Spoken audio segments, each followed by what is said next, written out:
سلام دوستان و ورزشکاران عزیز، چه خبر؟ علی هستم و در بحث بدنسازی و تغذیه ورزشی فعالیت دارم. امروز میخوام در مورد تمریناتی صحبت کنم که در بحث خوشتیپی و خوشلباسی شما دخیل هستم و بیشتر مبتنی بر بحث زیباشناسی است، نه بحث حجم و قدرت. خب اون چیزی نیست جز داشتن سینه‌های زیبا و متوازن. 3 تمرین مهم که طبق تحقیقات برای داشتن سینه‌های متوازن و زیبا شما نیاز دارید. توجه داشته باشید سینه‌های حجیم و بزرگ نه، بلکه کاملترین سینه از لحاظ تناسب و زیبایی با خطی زیبا در وسط اون.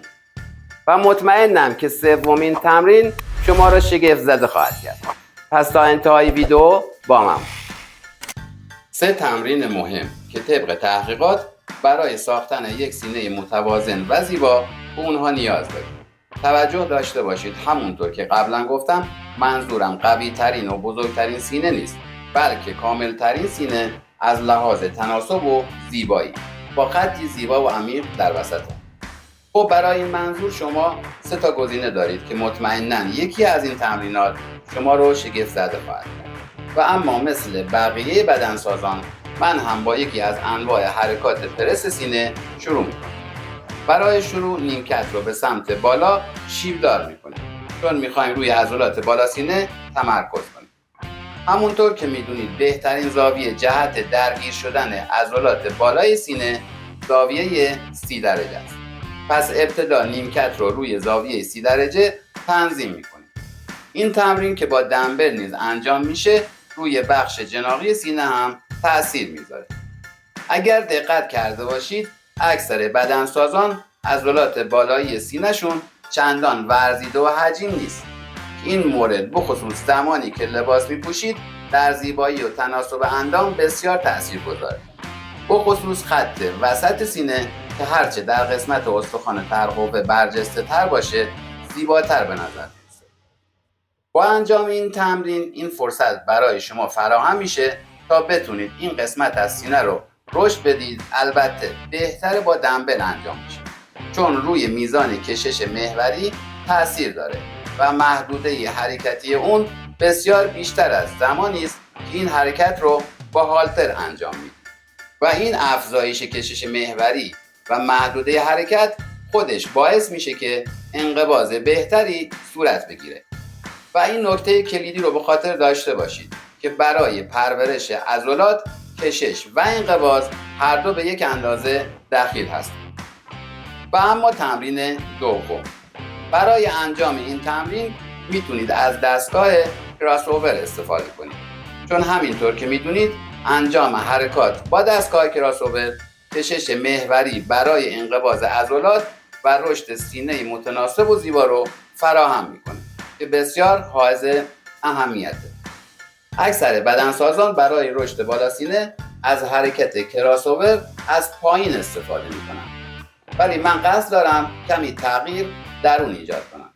به جای اینکه از پایین به بالا حرکت رو انجام بدید از بالا به پایین انجام میدید و دلیل اون هم اینه که زمانی که از قسمت بالا به سمت پایین حرکت میکنید فیبرهای عضلانی بخش پایینی و سر قسمت شکمی عضلات سینه نیز درگیر میشن که این موضوع یک پایه علمی و الگوی عصب شناسی داره که نشون میده انجام حرکت بدین شکل مزایای بسیار بیشتری داره.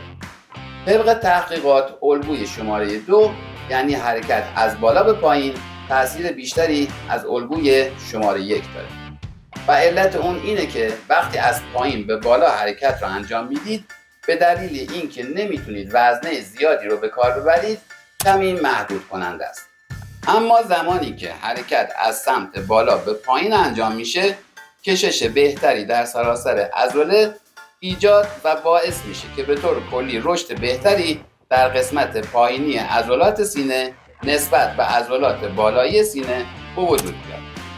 نکته مهم در انجام این حرکت اینه که نبایستی هنگام اجرای این تمرین در قسمت وسط متوقف بشید، بلکه اگر به دنبال کشش کامل هستید باید دستها رو به صورت ضربدری از روی هم رد کنید تا کشش محوری بیشتر و در نتیجه انقباض بهتری به دست بیارید.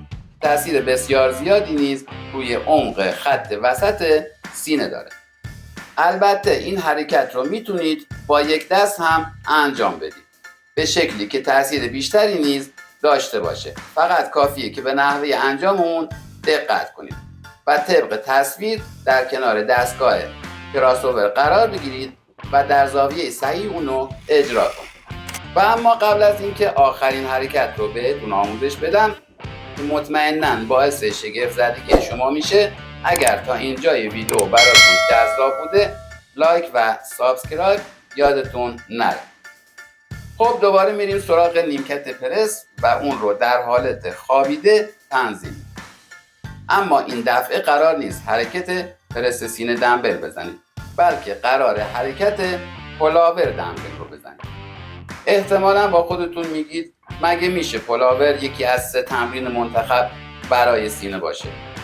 بایستی بگم که بله، این حرکت یکی از بهترین حرکات برای ساخت سینه متناسب و زیباست، البته با کمی تغییر. اگر دقت کرده باشید بدنسازان سنتی و قدیمی این حرکت رو در جلسه تمرینی سینه استفاده می‌کردند، چون از فواید اون در پرورش عضله سینه آگاهی داشتند و شما هم مطمئناً پس از شنیدن استدلال‌های من متوجه میشید که حق با اونهاست، البته اگر به شیوه درست اجرا بشه. مهمترین تفاوت پلاور در جلسه زیر بغل با جلسه تمرینی سینه در نحوه حرکت دادن دمبل ها و طرز قرار گرفتن دست هاست. در پلاور زیر بغل آرنج دست ها از هم فاصله داره و تمرین طوری تنظیم شده تا فشار روی عضلات لت باشه، اما در اینجا بایستی آرنج ها تقریبا افت بشه و دست ها کاملا صاف باشه تا فشار روی عضله سینه متمرکز بشه. با این کار در واقع شما این تمرین رو طوری تنظیم میکنید که برای تقویت عضلات سینه به کار بره.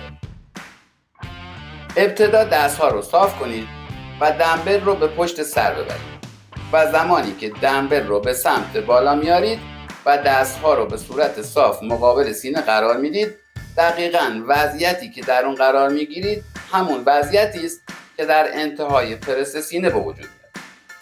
بنابراین اگر به حالت آرنج ها نگاه کنید، در واقع کشش محوری بیشتری در قسمت بالایی بازو نسبت به بالاتنه ایجاد میشه و برای اطمینان از کسب نتیجه مورد نظر باید وقتی که دمبل بالای سینه قرار داره همچنان کشش رو حفظ کنید و این یک تمرین بسیار خوبی است برای تقویت بخش بالایی و ناحیه خط وسط سینه و با اینکه بازوها رو به سمت پایین میبریم اما همچنان در موقعیتی نسبتاً بالاتر از خط شانه قرار میگیرن و اینجاست که میفهمیم فیبرهای بخش بالایی عضلات سینه تا جای ممکن درگیر میشن.